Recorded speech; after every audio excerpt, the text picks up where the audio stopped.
నమస్కారం సార్, నా పేరు కృష్ణప్రియ. సార్, మీరు ఎప్పుడు సంక్షోభంలో అవకాశాలు చూసి ఎత్తుక్కోవాలి అంటారు. మొన్న శ్వేతపత్రం రిలీజ్ చేశారు కదా సార్, దాంట్లో ఎప్పుడు పోలవరం కంప్లీట్ అయ్యిద్ది అంటే మీరు చెప్పలేదు కదా సార్. నా తల్లి చాలా తెలివి అయిపోయింది అందరికి. ఇప్పుడు పోలవరం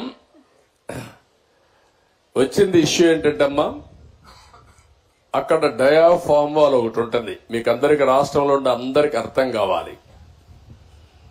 పోలవరంలో నదిలో ప్రాజెక్ట్ వస్తుంది, ఎక్కడైనా సరే నదికి అడ్డంగా కడతాం. పోలవరం నదినే తిప్పి ప్రాజెక్ట్ కడుతున్నాం. ఈ నీళ్లు పక్కకు తీసుకొచ్చి అక్కడ ఎర్త్ కమ్ డ్యామ్ అంటే ఒక పెద్ద డ్యామ్ కడతాం. పోలవరంలో ఏంటంటే కిందన పొరలన్నీ ఇసుక పొరలు ఉన్నాయి, నీళ్లన్నీ వెళ్లిపోతాయి. అవి అరెస్ట్ చేయాలి. అది అరెస్ట్ చేయాలంటే ఒక స్పెషల్ టెక్నాలజీతో 95 మీటర్ల వరకు ఒక కట్టడం కట్టాలి. ఒక స్పెషల్ టెక్నాలజీతో ఒక పెద్ద కట్టడం కడతాం. దానికి జర్మనీ కంపెనీ వచ్చి మొత్తం వేశారు. దాన్ని డయాఫామ్ వాల్ అంటారు. అది నేనేం చేశానంటే, పోలవరంలో 6 నెలలే పనులు అవుతాయి. జూలై నుంచి వర్షాలు వస్తాయి, డిసెంబర్ వరకు వరదలుంటాయి. డిసెంబర్లో ప్రారంభిస్తే మళ్లీ మేకంతా పూర్తి చేయాలి. జూన్లో మళ్ళా వర్షాలు పడే పరిస్థితి వస్తుంది. 6 నెలలే వర్కింగ్ సీజన్. నేను కష్టపడి 2 సీజన్లో ఆ డయాఫామ్ వాల్ పూర్తి చేశాను. చాలా ఇబ్బందులు పడి తర్వాత స్పిల్వే కట్టాం, అవన్నీ పూర్తయినాయి. ఈ పని చేయాలంటే ఎర్త్ కమ్ డ్యామ్ కట్టాలంటే పక్కన 2 వాల్స్ కట్టాలి. అవి కాఫర్ డ్యాములు అంటారు. దానికి కూడా నీళ్లని రాకుండా కొంతవరకు డ్రౌటింగ్ చేయాలి.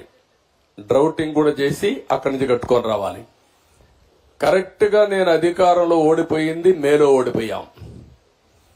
మే జూన్ వరకు గాని పనిచేసి ఉంటే డయాఫామ్ వాల్స్ అని పూర్తి చేసేసి ఉంటే నీళ్లు అక్కడికి వచ్చేటి కాదు. ఒక చిన్న గ్యాప్ ఉంటే కాంట్రాక్టర్ మార్చారు, ఆఫీసర్లు మార్చారు, వర్షాలు వచ్చాయి, 2 ఏళ్లు పట్టించుకోవాలా. నీళ్లన్నీ వచ్చి డయాఫామ్ వాల్ కింద నుండేదంతా సుడులు తిరిగి, ఎందుకంటే అవి పెద్ద ఎత్తున 20 లక్షలు 30 లక్షల క్యూసిక్స్ ఆఫ్ వాటర్ వస్తుంది. దేశంలోనే ఎక్కువ నీళ్లు ప్రవహించే నది గోదావరి. ఇప్పుడు ఆ నీళ్లన్నీ వచ్చి సుడులు కొట్టేసింది. కిందన మట్టి అంతా ఇసుకంతా తీసేసి కొట్టుకొని వెళ్లిపోయింది. ఆ సుడులతో కాఫర్ డ్యామ్ దెబ్బతినింది, డయాఫామ్ వాల్ దెబ్బతినింది. ఇప్పుడు నువ్వు అన్నట్టు సిడబ్ల్యూసి మన దేశంలో సెంట్రల్ వాటర్ కమిషన్ అనేది అతిపెద్ద టెక్నికల్ అడ్వైజరీ కమిటీ. వాళ్ళు చెప్పింది ఫైనల్. ఇప్పుడు వాళ్ళు కూడా చేతులు తీశారు. దీన్ని ఏం చేయాలనో మాకే అర్థం కావడం లేదని. అక్కడ డయాఫామ్ వాల్ కట్టింది నేను 446 కోట్లతో డయాఫామ్ వాల్ 2 సీజన్లో పూర్తి చేశాను. ఇప్పుడు 3 దిక్కల 33% కోసకపోయింది, దెబ్బతినింది. దానికి 447 కోట్లు అవుతుంది. ఈ 3 దిక్కల రింగ్ బండమారిగా వేసి కట్టేస్తే అయిపోతుందంటే అది కూడా మేము చెప్పలేము. ఒకవేళ మొత్తంగానే డయాఫామ్ వాల్ కట్టాలంటే 990 కోట్లు అవుతుంది. అది 990 కోట్లు. రిపేర్ చేయాలంటే 447 కోట్లు. ఒరిజినల్ గట్టిపై ఖర్చు పెట్టింది 446 కోట్లు. పైనుండే కాఫర్ డ్యాములు దెబ్బతిన్నాయి, అక్కడి నుంచి నీళ్లు వస్తున్నాయి. ఆ నీళ్లు అరెస్ట్ చేయకపోతే ఇది కట్టలేము. ఇవన్నీ చేయాలంటే ఏం చేయాలనో, నేను ఇంజనీర్ని కాదు, నాకు తెలియదు. నేను అడ్మినిస్ట్రేటర్ని. నేను కట్టాలని తపనుంది. దాన్ని ఏం చేయాలో ఇంజనీర్లు చేయాలి.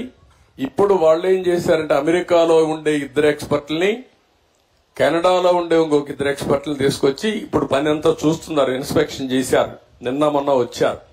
వాళ్ళు మొత్తం స్టడీ చేస్తున్నారు. ఏమి ఇవ్వాలనో వాళ్ళు ఇచ్చిన ఆలోచనలు ఇచ్చిన తర్వాత పూర్తి చేసే కార్యక్రమానికి శ్రీకారం చుట్టాలి. ఇప్పుడు దీంతో ఏమైంది, నేను రివర్స్ టెండర్ అన్నాడు. 500 కోట్లు 600 కోట్లు ఆదా చేస్తా అన్నాడు. ఇప్పటికి నష్టం ఎంత తెలుసా తల్లి, 70,000 కోట్లు. ఇప్పటికి అది 1,00,000 కోట్లు పెరుగుతుంది. ఒక దుర్మార్గమైన ఆలోచనతో పోలవరాన్ని గోదావరిలో ముంచాడు. మళ్ళా అడ్డదుడ్డంగా ఆర్గ్యూ చేసే పరిస్థితికి వస్తున్నారు. ఆ రోజు పెద్దలందరూ వారించారు. గవర్నమెంట్ ఆఫ్ ఇండియా ప్రాజెక్ట్ అది. PPA అని ఉంటుంది, అంటే పోలవరం ప్రాజెక్ట్ అథారిటీ. వాళ్ళు మీటింగ్ పెట్టుకొని ముఖ్యమంత్రికి చెప్పారు, నువ్వు తొందరపడుతున్నావు, తొందరపడద్దు, గతంలో కూడా మారికి జరిగింది, మీరు వెయిట్ చేయండి అని.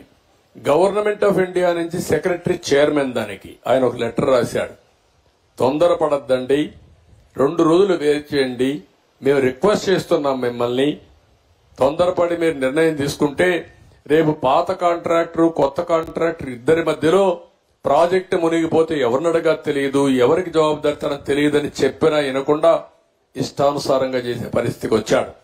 ఇది టెక్నికల్ సబ్జెక్ట్ అయినా ప్రజలు అర్థం చేసుకోవాల్సిన అవసరం ఉంది. ఈ రోజు మీ అమరావతి ఉంది, ఎందుకు మానేశాడమ్మా చెప్పండి మీరు? హైదరాబాద్ లో నేను హైటెక్ సిటీ కట్టాను, వీళ్ళ తండ్రి ముఖ్యమంత్రి అయ్యాడు, ఆయన వస్తాను హైటెక్ సిటీ కొట్టే ఉంటాడు అనుకోండి, ఏమయ్యేది? హైదరాబాద్ ఆగిపోయేది కదా. ఇక్కడికి వస్తానే ప్రజావేదిక కూల్చేశాడా లేదా, నిలిపేశాడా లేదా, తప్పుడు ఆరోపణలు పెట్టాడా లేదా?